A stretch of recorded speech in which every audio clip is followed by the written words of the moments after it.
Assalamualaikum warahmatullahi wabarakatuh. Pada video kali ini kita akan melihat proses akuntansi ketika melakukan proses P2P. Nah, untuk mengingat sendiri P2P itu terdiri dari proses apa saja? P2P terdiri dari pertama itu kita membuat RFQ, kemudian mengubahnya menjadi PO, kemudian kita mendapatkan receipt, kemudian kita membayarkan lewat vendor bill hingga payment. Nah, berdasarkan ini nanti kita akan melihat proses akuntansi apa saja sih yang terjadi pada tahap-tahapan pada proses P2P. Nah, sebelum kita mulai simulasi, terdapat beberapa hal yang perlu kita lakukan terlebih dahulu.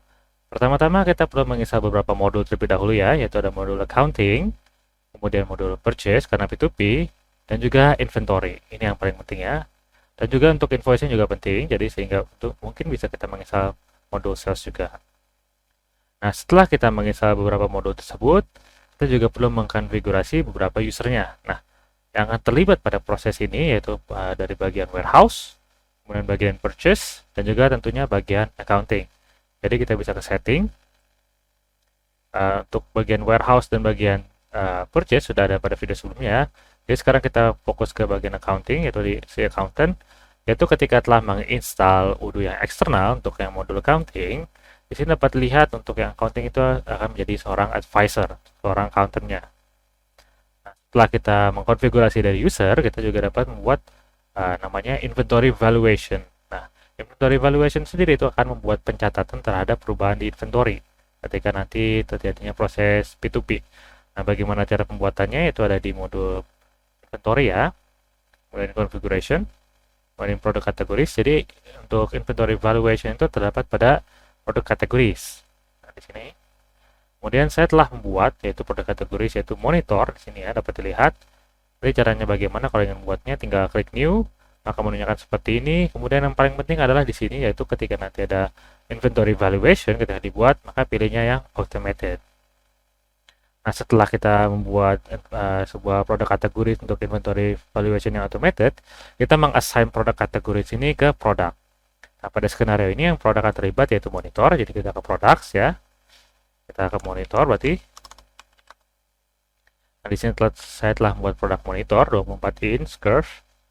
Nah, di sini saya akan mengassign produk kategorinya monitor yang telah dibuat tadi sehingga ada inventory valuation. Nah, jangan lupa juga untuk membuat cost-nya ya, karena inventory valuation kalau belum ada cost terkadang belum bisa terlihat. Nah, setelah mengetahui beberapa hal sebelum persiapan, beberapa hal persiapan terhadap simulasi, kita dapat memulai simulasi ini. Nah, untuk memudahkan akan ada skenario-nya yaitu seperti ini. Nah, PT Odoo Irham melakukan pembelian atau proses P2P dengan produk berupa monitor 24 inch pada PT Zarkin. PT Zarkin merupakan perusahaan penyedia monitor yang terkenal sehingga PT Odoo Irham ingin membeli monitor untuk keperluan kerja. PT Odoo Irham mengirimkan RFQ oleh bagian purchase ya, dengan detail sebagai berikut. Detailnya seperti ini. Kemudian setelah bagian purchase mendapatkan konfirmasi persetujuan pembelian, bagian purchase akan mengubah RFQ menjadi PO, purchase order. Setelah PO terbentuk, akan terdapat informasi ke bagian warehouse untuk menerima produk yang dikirimkan oleh PT Zarkin. Nah, bagian warehouse akan memeriksa kesesuaian jumlah produk dan setelah sesuai, maka akan validasi penerimaan produk. Setelah produk sampai, maka bagian purchase dapat membuat draft bill, vendor bill ya di sini, yang nantinya akan dikelola oleh bagian accounting. Setelah draft bill terbentuk, bagian accounting akan menjadikan draft bill tersebut menjadi vendor bill, lalu membuat pembayaran melalui bank. Nah, masing-masing proses P2P ini akan dilihat oleh bagian accounting untuk memeriksa jurnal apa saja yang terbentuk. Nah, seperti yang tadi saya bilang di awal, kita akan melihat jurnal apa saja yang terbentuk pada proses P2P. Nah, berarti sesuai skenario ini kita dapat mulai di bagian purchase. Nah, di sini saya akan berarti untuk bagian purchase awal-awal kita akan membuat ini ya RFQ terlebih dahulu. Nah, di sini berarti tadi produknya yaitu monitor dengan jumlah 5. Menjadi 5, teksnya kita hilangkan saja. Nah, kemudian kita save. Kemudian kita bisa kirim email untuk memberitahu untuk RFQ kita kepada PT Zarkin.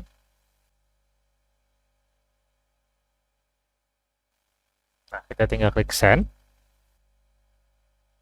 Nah, kemudian anggapan bahwa kita telah mengirimkan RFQ ke PT Zarkin dan juga telah disetujui, maka kita bisa confirm order.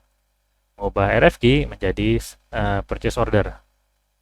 Nah, setelah purchase order terbentuk, di sini berarti kita bisa melihat apakah ketika pembentukan purchase order ini terbentuk suatu journal entries. Nah, dapat lihatnya bagaimana, kita berarti ke bagian accounting. Di sini ke bagian accounting, about accountant. Kita ke sini, kita ke bagian modul accounting ya, tentunya.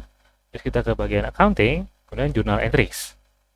Kemudian kita bisa lihat di sini Zarkin ya, berarti kita cari PT Zarkin. Nah, di sini terlihat bahwa belum adanya journal entries yang terbentuk ketika kita membuat PO. Berarti kita dapat melanjutkan proses P2P. Nah, proses selanjutnya berarti kita akan ke modul inventory, berarti akan oleh user dari inventory ya, warehouse, untuk menerima pengiriman barang dari PT Zarkin. Pengiriman terhadap pembelian kita. Nanti kita ke warehouse ya di sini. Dan kita ke inventory. Nanti kita ke bagian receipt. Di sini. Nah, di sini ada ya. Zarkin, PT Zarkin, ready. Nah, di sini kita bisa set quantities. Berarti sudah done ya, berarti sudah diterima. Jadi kita bisa memvalidasi bahwa barang telah diterima. Nah, berarti di sini barang telah diterima ya, sudah done. Nah, kita dapat kembali ke bagian accounting untuk melihat apakah terbentuk journal entries dari penerimaan barang tersebut, dari receipt. Jadi kita ke bagian accounting ya, kita coba refresh. Accounting, journal entries.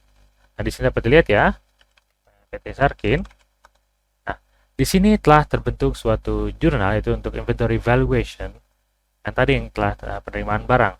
Dapat dilihat di sini ya. Nah, ini terbentuk karena tadi inventory valuation kita automated, sehingga akan otomatis terbentuk journal entries. Nah, ini ya inventory valuation. Nah, berarti untuk penerimaan barang kita mendapatkan journal entries yang baru. Selanjutnya berarti kita dapat membuat ini ya, bill untuk membayar terhadap pembelian kita. Berarti kita bisa ke bagian purchase kembali. Di sini kita bisa refresh terlebih dahulu ya. Nah, di sini untuk create bill, tekan create bill, kita akan buat bill. Nah, di bill ini dapat dilanjutkan oleh bagian accounting. Jadi kita ke bagian accounting tentunya ya. Nah, kita ke modul accounting, kemudian kita ke bagian vendor, kemudian ke bagian bills. Nah, di sini dapat lihat ada bills yang baru ya, today di sini. Masih draft, kita bisa mengkonfirmasi pembuatan vendor bill ini. Confirm. Sebentar ya, bill date jangan lupa untuk diisi. Nah, bill date-nya saat ini saja. Kemudian kita bisa confirm. Di sini vendor bill telah terbentuk. Nah, bagian accounting juga dapat melihat apakah dari pembuatan vendor bill ini terjadi pembuatan journal entries. Jadi kita ke accounting dan kemudian journal entries lagi. Kita lihat PT Zarkin. Nah, di sini terdapat bahwa ada jurnal yang baru yang terbentuk, yaitu vendor bill. Nah, dapat dilihat di sini ya, vendor bill merupakan jurnal yang terbentuk ketika kita membuat vendor bill tentunya ya. Kita dapat lihat stok sementara ya, entering stock cuma sekian. Kemudian kita bisa melanjutkan untuk pembayaran terhadap vendor bill ini, berarti ya dari bagian accounting, about accountant, kita bisa ke register payment tentunya. Kemudian sesuai dengan skenario tadi, kita akan melalui pembayaran melalui bank. Berarti ini bank ya, sudah jurnalnya, kita create payment. Nah, di sini status in payment berarti kita telah melakukan pembayaran. Nah, setelah melakukan pembayaran, kita bisa memeriksa kembali apakah terdapat jurnal yang terbentuk. Kita bagian accounting, kemudian ke journal entries, kita ke PT Zarkin tentunya ya. Nah, di sini terdapat sebuah jurnal baru, yaitu bank ya. Nah, jurnal entries baru bank dapat dilihat di sini. Ini terbentuk ketika kita tadi membayarkan vendor bill melalui bank. Nah, begitulah accounting yang terjadi pada proses P2P. Nah, jadi setelah kita coba tadi pada keseluruhan proses P2P, yang terbentuk yaitu ketika kita menerima barang ya, inventory valuation, kemudian kita membuat vendor bill dan juga kita membayarkan vendor bill melalui bank tadi ya. Di sini terbentuk 3 journal entries dari bagian accounting. Nah, sekian merupakan proses accounting yang terjadi pada ketika kita melakukan proses P2P. Terima kasih. Assalamualaikum warahmatullahi wabarakatuh.